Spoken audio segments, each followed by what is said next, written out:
Hello दोस्तों, welcome in JBL। यहाँ regularly Battle Through the Heavens के एपिसोड के नोवेल एक्सप्लेनेशन की वीडियो यह चैनल पर अपलोड होंगी। सो जल्द से जल्द सब्सक्राइब कर ले जिससे आपको आने वाली नई वीडियो पहले मिल सके। तो आज हम बात करेंगे सीजन 6 में एपिसोड 30 के पार्ट 1 पे। अब आगे बाय चेन को हराने के बाद जियो यान मुस्कुराया और सिर हिलाया। जैसे ही उसका शरीर ऊंचे मंच पर पहुंचा, उसके पैर की उंगलियां धीरे से जमीन पर दब गईं, जिसके बाद वह आसपास की कई निगाहों को नजरअंदाज कर अपनी सीट पर जा गिरा। कितना बेकार आदमी है वह, वास्तव में जियोयान को इस तरह भी हराने में असमर्थ है। लियूफी ने तुरंत ठंडी सूंघी और धीरे से बाय चेन को जियोयान को बाहर निकालने में असमर्थता जताते हुए कहा कि वह बिना किसी गंभीर चोट के अपनी सीट पर वापस आ गया है। याओ शिंग, यदि आप उनसे मिलते हैं तो बेहतर होगा कि आप खुद को अपमानित न करें। कोसने के बाद लियूफी ने अपना सिर घुमाया और याओ शिंग से बात की, जो जियोयान को घूर रहा था। याओ शिंग थोड़ा चौंका। उनकी अभिव्यक्ति शुरू में थोड़ी अस्वाभाविक थी। इससे पहले कि उन्होंने तुरंत सिर हिलाया और कहा, फिर आप निश्चिंत हो सकते हैं कि जब तक मैं उनसे मिल पाऊंगा, मैं निश्चित रूप से आपके लिए न्याय मांगूंगा। तुम्हें जियोयान को नीचा नहीं देखना चाहिए, अन्यथा आप भी बाय चेन की तरह समाप्त हो जाएंगी। जब वह उम्मीद नहीं कर रहा था, जियोयान ने जो हरे रंग का फ्लेम आर्मर पहले प्रदर्शित किया था, उसमें बेहद चौंकाने वाली रक्षात्मक ताकत है। लियू किंग ने अपनी भौहें तान ली और गहरी आवाज में बोले। याओ शिंग मुस्कुराए और सिर हिलाया, हालांकि उसकी भौहों के बीच अभी भी एक गहरी ठंडक और तिरस्कार था। जियोयान गेगे, क्या तुम ठीक हो? एक्सोनेर ने जियोयान का हाथ पकड़ा और चिंतित तरीके से पूछा। वह स्पष्ट रूप से महसूस करने में सक्षम थी कि बाद वाले की सांसें थोड़ी खुरदरी और भारी थीं। जाहिर है, पहले की लड़ाई में उसकी ताकत बहुत कम हो गई थी। मैं ठीक हूँ, बात बस इतनी है कि ज्वाला कवच डू क्यूई को बहुत अधिक थका देता है। मैं थोड़ी देर आराम करने के बाद ठीक हो जाऊंगा। जियोयान ने अपने स्टोरेज रिंग के भीतर से एक एनर्जी रिकवरी पिल निकाली और अपने सिर को हिलाते हुए मुस्कुराते हुए इसे अपने मुंह में भर लिया। एक्सोनेर ने जियोयान के चेहरे का अध्ययन किया, केवल राहत की सांस लेने के लिए जो धीरे धीरे उस पर बढ़ी। उसकी नजर अगले मैच की ओर गई जो अभी शुरू ही हुआ था, और उसने धीरे से कहा, यह वास्तव में अप्रत्याशित है कि बाय चेंग ने वास्तव में इस तरह की रणनीति का इस्तेमाल किया। वह ब्लडी ग्राउंड आर्ट स्प्लिट संभवतः एक मिडिल हु अनडू तकनीक है। सही बात है। इसके अलावा वह गुप्त तकनीक जिसने उसकी ताकत बढ़ाई, वह कोई साधारण नहीं है।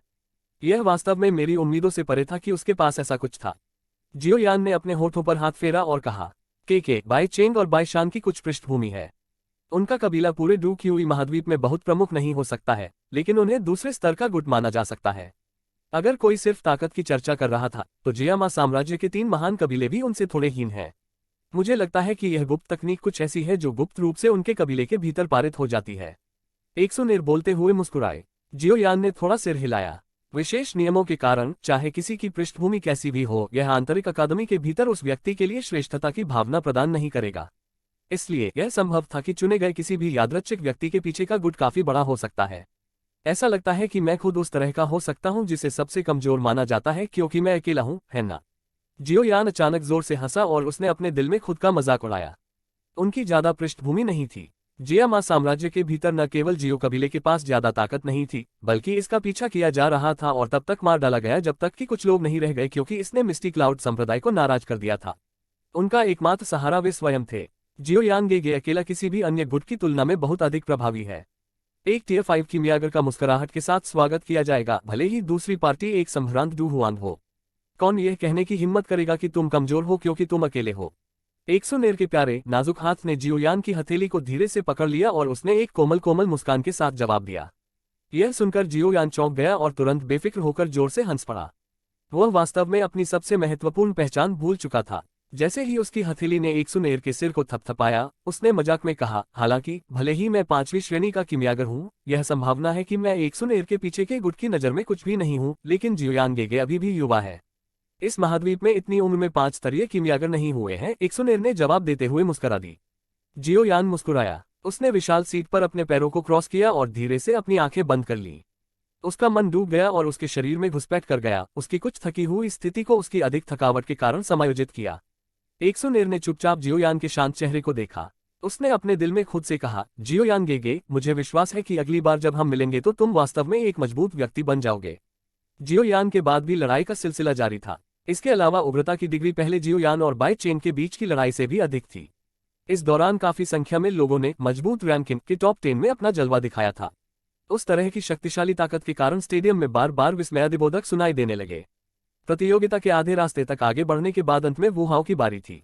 पहले के कुछ रोमांचक मुकाबलों की तुलना में इस साथी की जीत काफी सुकून देने वाली थी। उस एक सितारे डू लिंग की ताकत वू हाओ से आगे निकल सकती है, लेकिन बाद की तुलना में उसका लड़ने का अनुभव बहुत हीन था। इसलिए लड़ाई केवल 10 मिनट से भी कम समय तक चली थी कि एक स्टार डूलिंग ने एक ओपनिंग की थी जिसे वू हाओ ने अपनी लापरवाही के कारण पकड़ लिया था। एक ही झटके में हार गए। जियो यान ने अपना सिर हिलाया, यह महसूस करते हुए कि न तो वह हंस सकता है और न ही रो सकता है। जब उसने वू हाओ के चेहरे पर नजर डाली, जो आनंद की कमी से भरा हुआ था क्योंकि बाद वाला लंबे मंच पर लौट आया। यह साथी इतनी आसानी से राउंड जीतने के बाद भी संतुष्ट नहीं था। क्या यह बंदा तभी खुश होगा जब वह मेरी ही तरह बेहद थक जाएगा। संख्या 37 स्टेडियम में अचानक बजने वाली संख्या ने तुरंत पूरी जगह को शांत कर दिया। एक पल के लिए सुस्त होने के बाद कई निगाहें अचानक मुड़ गईं और अंत में उस लंबे बड़े आदमी पर रुक गईं, जिसका चेहरा पानी जितना गहरा था। वह आदमी चुपचाप बैठा रहा, मानो अपने चारों ओर की सभी निगाहों के फोकस को महसूस कर रहा हो। उसने धीरे धीरे अपनी आंखें खोली और एक तेज अत्याचारी आभा अचानक जाग उठी, जैसे कि एक सांप जाग गया हो जो हाइबरनेशन में चला गया हो। अत्याचारी स्पीयर लियू किंग। उस वर्ष के बाद से जब वह लिन शियुया के हाथों से हार गया था, यह अत्याचारी और शक्तिशाली दिखने वाला आदमी इन अकादमी के भीतर एक बार भी नहीं हारा था। फाइटिंग एरेना के भीतर दर्जनों लगातार जीत के उस रिकॉर्ड ने अनगिनत छात्रों को सम्मान और भय दोनों से भर दिया। लियू किंग उठ खड़े हुए और धीरे धीरे आगे बढ़े। ज्यों-ज्यों उसके कदम चले, उसके शरीर पर अत्याचारी आभा तेजी से शक्तिशाली होती गई। कुछ मजबूत लोग जो करीब झुके हुए थे, उन्हें भी होश आया कि उनकी सांसें खुरदरी और भारी हो गई थीं। लियू फी की आंखों ने कुछ आराधना प्रकट की, क्योंकि उसने भारी पीठ को देखा जो उसके सामने पूरी जगह का ध्यान केंद्रित था। जब से वो एक बच्ची थी, उसने कभी भी लियू किंग को किसी प्रतिद्वंद्वी से हार स्वीकार करते नहीं देखा था। यहाँ तक लिन शियुया जैसी उत्कृष्ट प्रतिभा वाले लोग भी उसे थोड़ा चिंतित ही करेंगे। बेशक उसने जी यान को इसमें स्वतः ही बाहर कर दिया था। ऐसा इसलिए था क्योंकि उस छोटी बच्ची को सामान्य की श्रेणी में नहीं रखा जा सकता था। लियू फी ने अचानक जियो यान को थोड़ी दूरी पर देखा, क्योंकि उसके दिल में यह विचार था।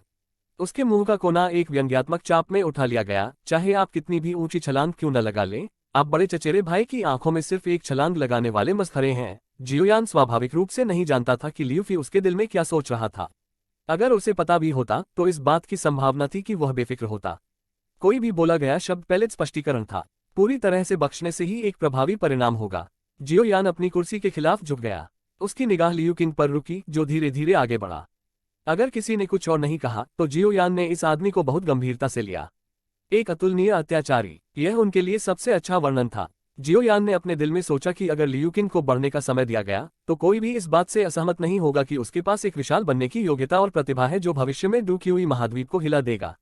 और यहाँ पे यह पार्ट खत्म होता है। Bye bye guys. यदि आपको यह एक्सप्लेनेशन अच्छी लगी हो तो लाइक करें और नेक्स्ट पार्ट के लिए सब्सक्राइब जरूर करें, जिससे आपको नया पार्ट जल्द से जल्द पहले मिले।